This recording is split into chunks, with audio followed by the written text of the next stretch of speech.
सब औपाधिक जो है, पहली उपाधि क्या है? स्वप्न।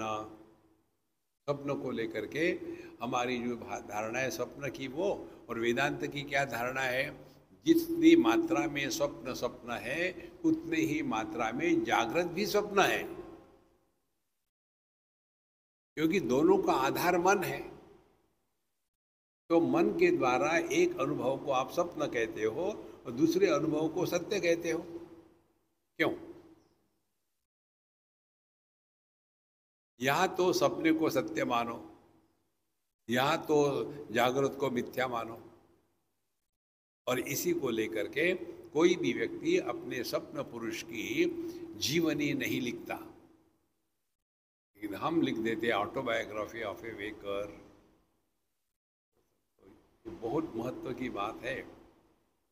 कल का जागृत पुरुष और आज का वही नहीं है।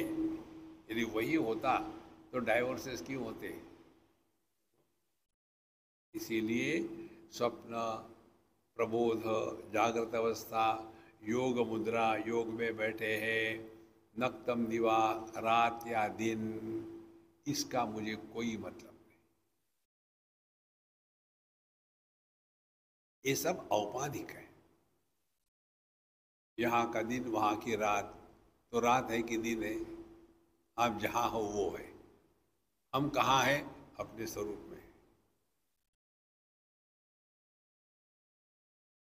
तो जहाँ हमने जागृत, स्वप्न, सुषुप्ति इन तीनों का त्याग कर दिया तो फिर क्या है? तुरीय है। तुरीय क्या होता है महाराज? एक ने मुझे पूछा। ये तुरीय को लेकर भी कितनी भ्रांति है। जागृत 1, स्वप्न 2, सुषुप्ति 3, तुरीय 4। तो व्याकरण के अनुसार तुरीय माने 4, वेदांत के अनुसार जागृत आती है जाती है, स्वप्न आता है जाता है, सुषुप्ति आती है जाती है, तुरीय ना आता है ना जाता है, इसीलिए तुरीय माने द वन। क्योंकि पहले 3 गिने हैं, इसीलिए इसको चौथा कहते हैं। एक है पुत्र, दूसरा है पति, तीसरा है पिता, चौथा है आदमी। तो क्या आदमी चौथा है? एक ही आदमी पर उपाधि के कारण 3 बोझे चढ़ा दिए। इसी प्रकार से एक ही तत्व पर स्थूल देह की उपाधि चढ़ा दी तो जागृत पुरुष कह दिया।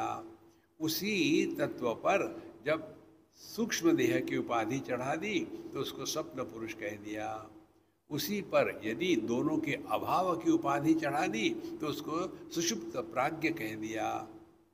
इस पर चढ़ाई ये उपाधियां, वो तुरीय है। और तुरीय चौथा इसलिए कि पहले हमने 3 गिने हैं। 3 को गिनो मत तो चौथा कहाँ से आएगा? और बिना ये चौथे से पहले 3 की गिनती कोई ही मीनिंग नहीं रखती। इसीलिए स्वप्न, प्रबोध, योग मुद्रा, दिन रात, इससे को कोई मतलब नहीं।